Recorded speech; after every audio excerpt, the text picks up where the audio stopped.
the first time in the human race, we have unleashed a freedom virus, a truth virus, a sovereignty virus, which is also a monetary virus.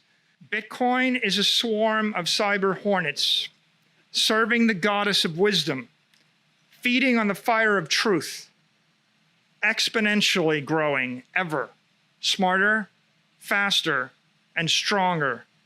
Bitcoin's a protocol to create free ideas, free economies, and free assets beyond the control of corrupt institutions. We say in the Bitcoin world, fix the money, fix the world.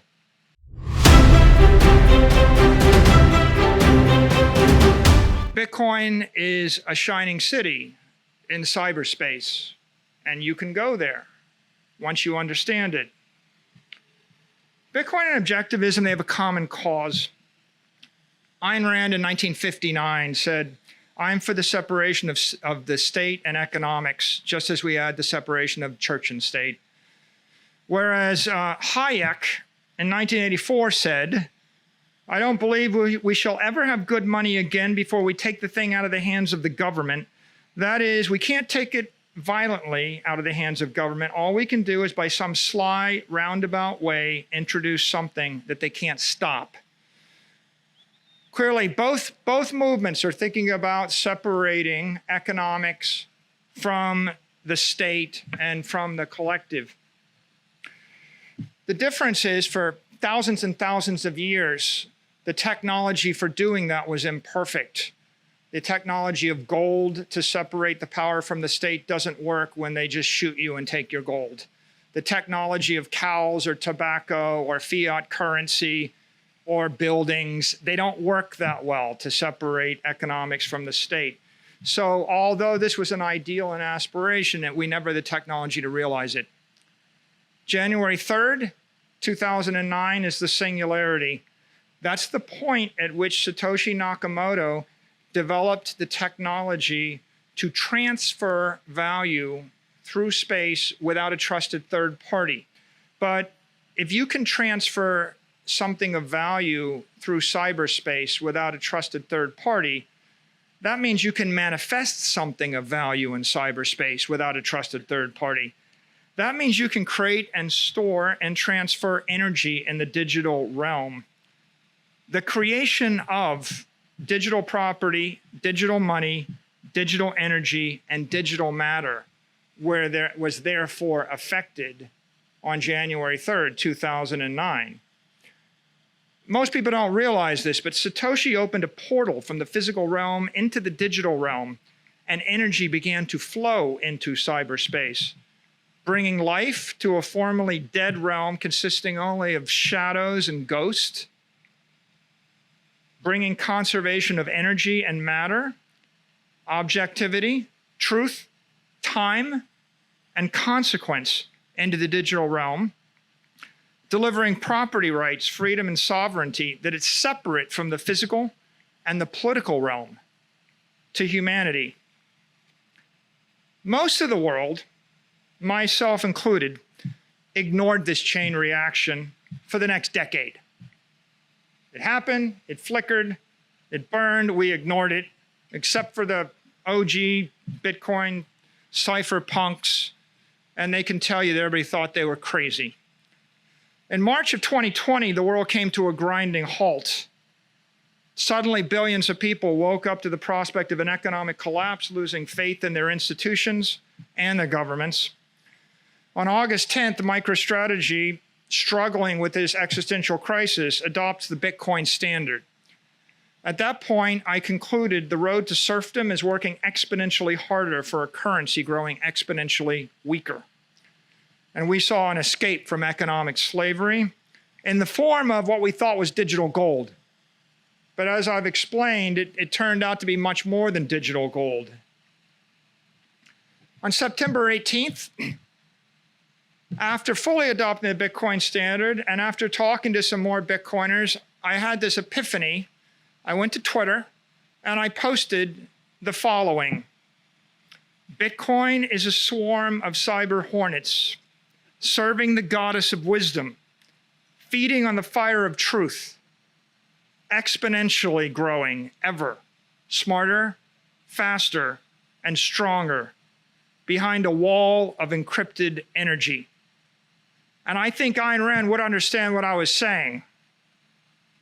What it means is, for the first time in the human race, we have unleashed a freedom virus, a truth virus. We've unleashed a sovereignty virus, which is also a monetary virus. And as you know, and as Heinlein once said, the only way to fight a virus is with another virus. You can't take it head on. Bitcoin is something special. Galt's Gulch is the Bitcoin network. Rather than removing your labor from a corrupt economy, you should remove your money from a corrupt economy. Bitcoin's a protocol to create free ideas, free economies, and free assets beyond the control of corrupt institutions. It's a fast, fair, and equitable method to settle the differences of 8 billion people. We say in the Bitcoin world, fix the money, fix the world. Success. We want to succeed? This is the end of my speech. We could talk about the struggle and the human misery, and we could talk about the reasons why and what people think about it, but ultimately, it doesn't really much matter. I don't want to be a martyr. I don't want us to die for our country. I want us to be the winners. Success requires courage, clarity, and commitment. Look, there's 20,000 cryptos. There's one that's 95% dominant, which is ethically sound, technically sound, economically sound. Bitcoin is reared in metal. It's the hardest substance in the universe.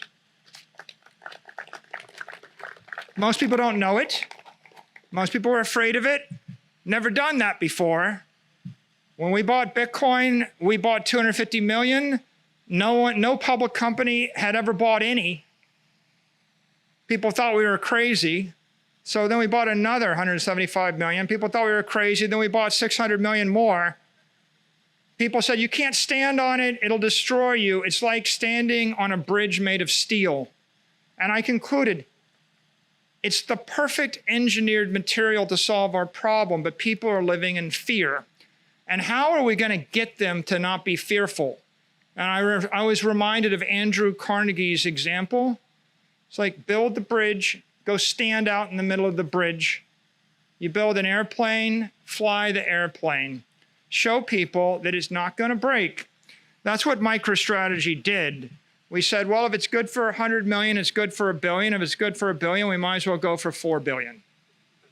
Right? And at some point, people will realize that they have more to fear by not embracing this technology than by embracing it. Right now, it's a $400 billion asset. There are $400 trillion of other assets floating around in our current fiat system. They're leaking energy, they're corrupt, they're inefficient, they're controlled by the collective. Bitcoin is 0.1% of the human race's liquid energy. 99.9% of the world doesn't get it. They're not there. That 99.9% haven't moved to Galt's Gulch. That means you're still early. So you can plug in yourself, your company, your organization, your agency, your product, your service, your family, or your ideology. I said to you at the beginning of the talk, Bitcoin's a union. The union gets more powerful as more people join. And in the war for the future of money, it's going to be won with money. As the money moves into the network, the monetary union gets more powerful. Everybody that joins the network has that much more power. And your only hope against the oppressive force of the collective is to unionize your own activities and organize your activities with people of like ideology that believe as you believe. More money, more people, more power. So in closing, Bitcoin is an economic machine based on a truth machine poised to emerge as a freedom machine. It's the best choice we have to save our civilization and realize the ideal world envisioned by Ayn Rand and the objectivist movement. Join us. Thank you.